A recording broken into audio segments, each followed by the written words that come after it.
Good morning, everybody. My name is Gail Samples, and I'm going to be your teacher for this next class.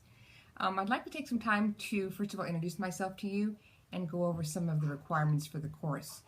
So, first of all, it's great that I'm teaching this class, Christian Counseling, because I am a counselor. I'm a licensed marriage and family therapist. I'm also a licensed professional clinical counselor. And what that means is I hold dual licenses in the state of California. One is more specific towards marriage and family therapy. The other one is a more broad license that enables me to work with people with addictions, eating disorders, career counseling, and all of that. I also got two licenses so that I could best understand both worlds, as it's something that I definitely work in. I also am the executive director of Emmaus Road Christian Counseling, which is a counseling agency here in San Dimas, located across the street from Life Pacific College. We work a lot with the college students. As a matter of fact, every single student that is enrolled at Life Pacific College is allowed to have free counseling. So that includes you guys as well. Specifically with the ones on campus, they are required to go to counseling. We have them attend at least 2 sessions with a group of professionally trained Christian counselors, and I think it's something that I'm very proud of. You can check out our website at emmausroadcounseling.com and just see what we're all about. Anyway, back to this class. What I'd like to do is take a few minutes and just walk through the course outline with you. So if you have that available, and I'll be looking down at mine from time to time, and then you can scroll along with this. I'm not sure how you want to have it laid out. If you want to print out your course outline first, that certainly would be helpful as well. So the course description, that's pretty standard. Looking through the college statement of mission, course objectives. These are things that we will spend a lot of time working through. Every assignment is tied to one of our course objectives. The textbooks that we're using Benner Strategic Pastoral Counseling, and I understand that it's a book that is a little dated in terms of year of print, but the concepts are very relevant for today. I will be adding some articles that have a little bit more up-to-date information that I think you'll find helpful. Same thing with Clinton and Oschlager's book on competent Christian counseling. It's hard to find a modern textbook with all of the different counseling techniques and ideas that I like to have in a class like this, especially for a short one where my goal is to get as much information to you as quickly as possible.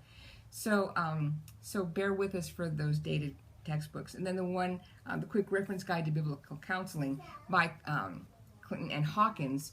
This is a handbook, and it's one that I think you're going to find very helpful, not only for this class, but as you move forward in ministry, because it talks about a number of different class topics.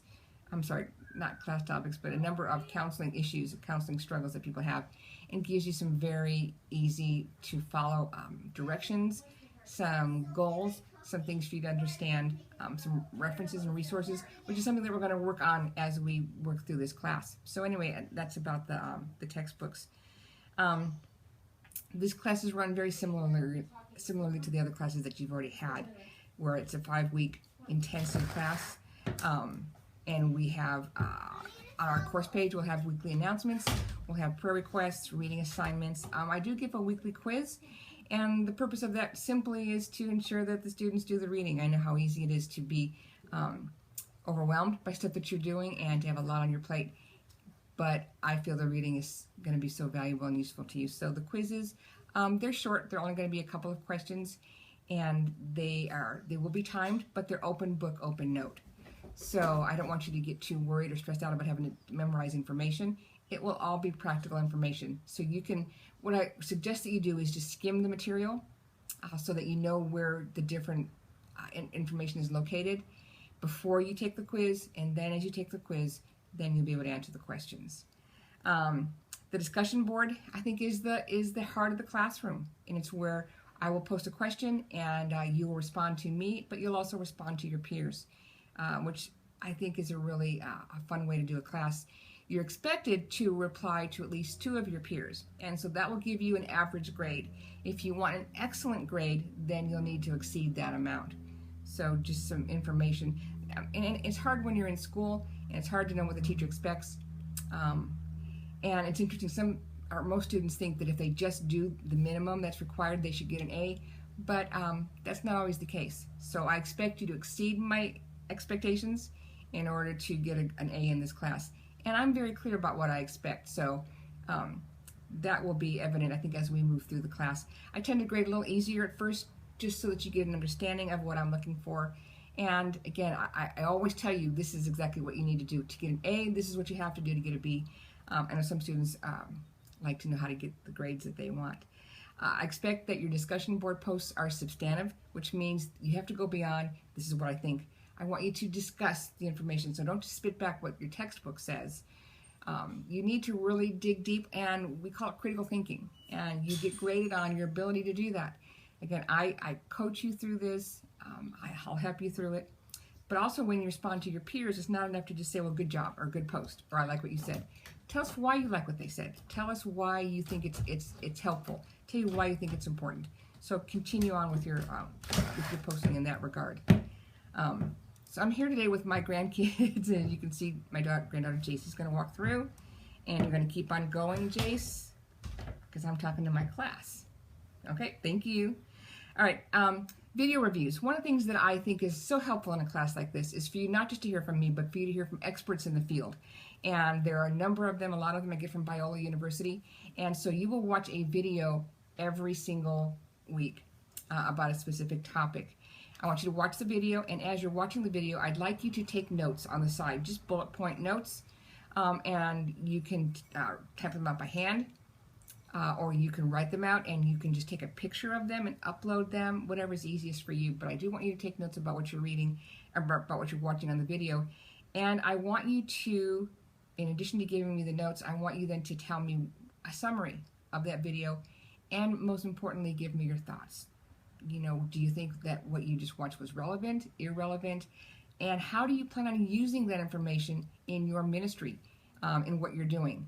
So make sure that you're doing that as well. I've given you an example of what I'm expecting on Moodle, and I try to give examples of all the work that I want you to do on Moodle. So just look under examples of student work folder. The personal reflection papers. This is another interesting part of our course that students really enjoy. They just write about what you're going through, something that you're experiencing, something that you need help with or you want some feedback on. One of our Emmaus Road counselors is going to help you with that, and she will ask you some follow-up questions, and you'll just have a dialogue with her. Well, this is not to take the place of actual in-person counseling. It's a form of counseling. I don't read any of the posts or any of the those reflection papers. I've disciplined myself to not look at that, so what you've given or what you write to the counselor on that will be just back and forth between the two of you, okay? So look through that. Case study, and the case study is where now we get to put together all the different components of the class. What you'll do on week 1 is think about a client's issue, something that somebody would be dealing with, and I've given you some suggestions like depression or anxiety or low self-esteem, maybe an addiction of some kind that someone is struggling with, dealing with. And you're going to tell me what that is. You're going to upload that in Moodle, and I've given you how long to write. But not only what is the problem or what is the issue, but why might it be a problem? What do you know about this problem? So maybe you might want to do some research on that. Just give me some facts and figures on that problem. Who is impacted by this problem in addition to the client? And so just a brief 1-page total discussion of all those above questions is due for week 1. On week 2, give me a little bit of a history now of this problem. You know, how does someone usually have a problem like this? Where does it come from? What's the etiology, we call it? And what typically has been tried so far in the past? How have people been helped with this in the past? And what have been the outcomes? So again, just again, 1 to 1.5 pages on that one. Week 3, some legal and ethical concerns that you as the counselor need to be aware of. Now, these are things we'll talk about in week 1, and you'll see it all throughout the course, different legal and ethical concerns.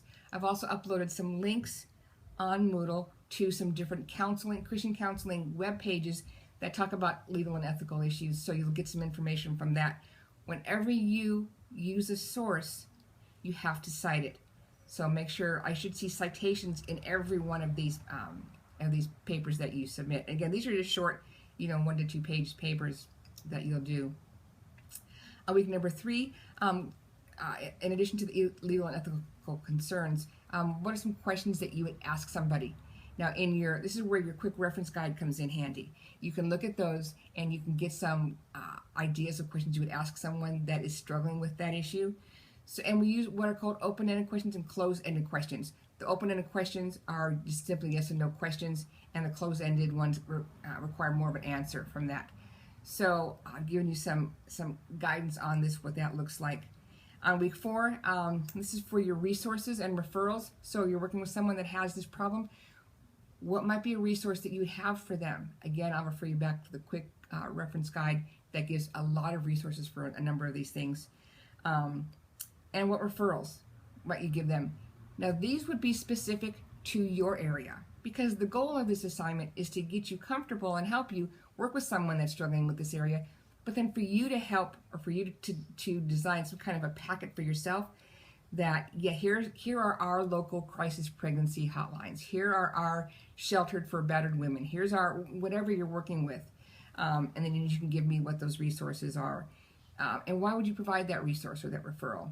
And then week 5 would be the case study presentation itself.